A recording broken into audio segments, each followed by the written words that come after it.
Fase 1. Reconocer la microbiología y sus contribuciones en la agricultura sostenible. Presentado por Alejandra Henao.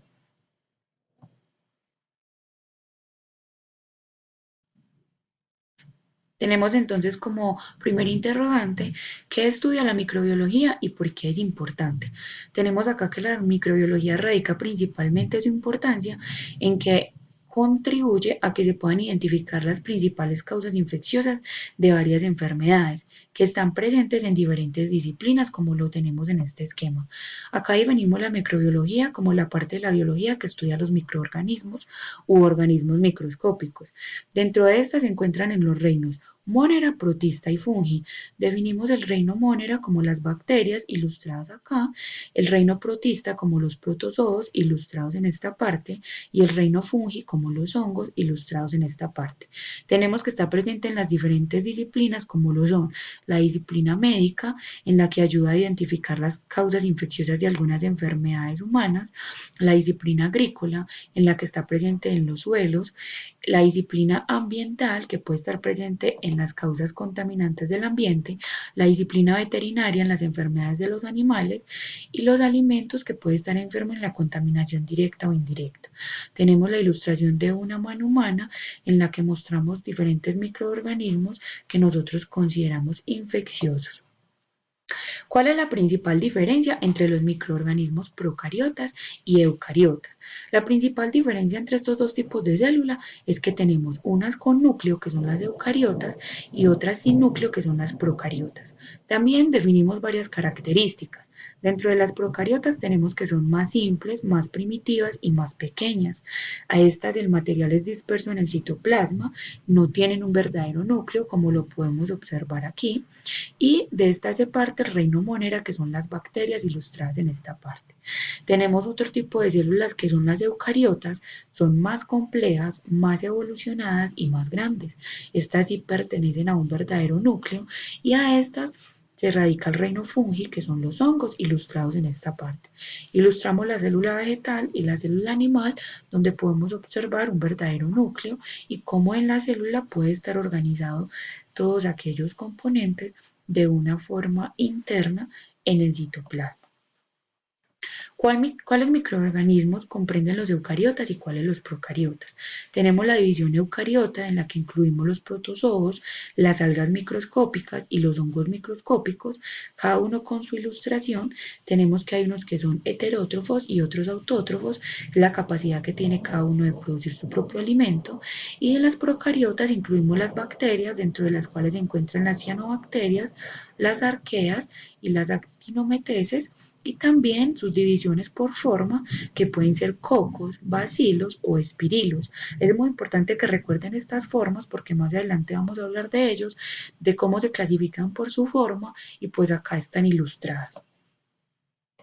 Explique 7 de las propiedades de las células microbianas. Una célula microbiana, primero que todo, se define como una bacteria, como un numeroso grupo de seres vivos con características muy diversas. Dentro de este tenemos entonces que las propiedades de las células son principalmente el metabolismo, el crecimiento, la evolución, la diferenciación, la comunicación, el intercambio genético y la motilidad. Dentro del metabolismo, las células captan los nutrientes, los transforman y asimilan lo que les sirve y expulsan lo que es desecho. En el crecimiento, las células lo que hacen es que tienen tantas mejoras en el ambiente que absorben para poder realizar un proceso de crecimiento. En la evolución, los nutrientes del ambiente son transformados para dar paso a un nuevo material de células. La diferenciación, tenemos algunas que se pueden formar como esporas, como se puede observar acá. En la comunicación, entre ellas mismas se interaccionan mediante mensajeros químicos que pueden observar, y tenemos un intercambio genético en donde tenemos una célula dadora y una célula receptora, que por ejemplo podemos observar el DNA, que es este transmitido entre estas dos. La motilidad, algunas células son capaces de autopropulsarse, esto quiere decir que entonces toman sus propios flagelos con el fin de realizarlo. ¿Qué factores controlan la abundancia y diversidad en las poblaciones microbianas? Tenemos entonces que la abundancia y la diversidad de una población se va a ver realmente controlada por el recurso alimenticio que tiene la zona. También hay otros factores que van a influir, como la temporada, el suelo, la vegetación, el contenido de humedad, el tipo de labranza y también de fertilización. ¿Cómo se clasifican los microorganismos de acuerdo a sus hábitats? Tenemos entonces un exceso de temperatura, unos extremos en los que tenemos en la alta, la baja, tenemos también entonces un hábitat con un pH bajo o alto, un hábitat con presión y un hábitat con sal. Tenemos entonces que los de temperatura alta se denominan hipertermófilos, que son aquellos que hiper es una temperatura elevada. Tenemos entonces que este es el género, un dominio denominado Archaea, un hábitat que normalmente se define como las fumarolas, que son hidrotermales o también submarinas, un rango mínimo, uno óptimo y uno máximo de temperatura para estos hábitats. Tenemos que en la temperatura baja se llaman ciclófilos. Tenemos entonces un género, una especie, un dominio que son las bacterias, un hábitat que es denominada hielo marino y un rango mínimo, óptimo y máximo de temperatura. Tenemos entonces dentro del pH, cuando son un pH bajo y cuando son un pH alto.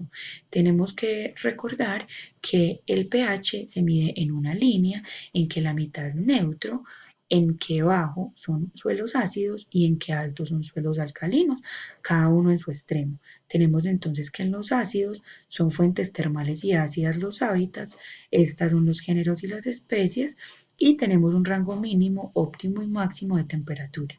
En el pH alto, denominados alcalófilos, este es el género y la especie, un dominio que se denomina Archaea, un hábitat que son los lagos alcalinos y un rango mínimo, óptimo y máximo de temperatura.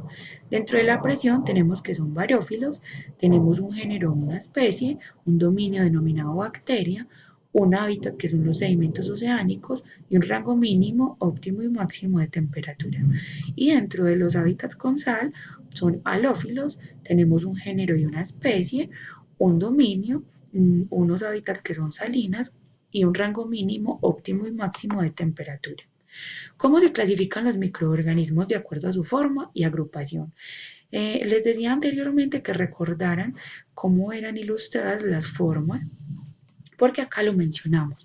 Tenemos que la clasificación de las bacterias según su forma de agrupación, entonces según su forma se denominan como cocos, bacilos, espirilos y vibriones, siendo cocos los de forma esférica o redonda, siendo bacilos los de forma de bastón o alargada, espirilos en forma de espiral y vibriones en forma de coma.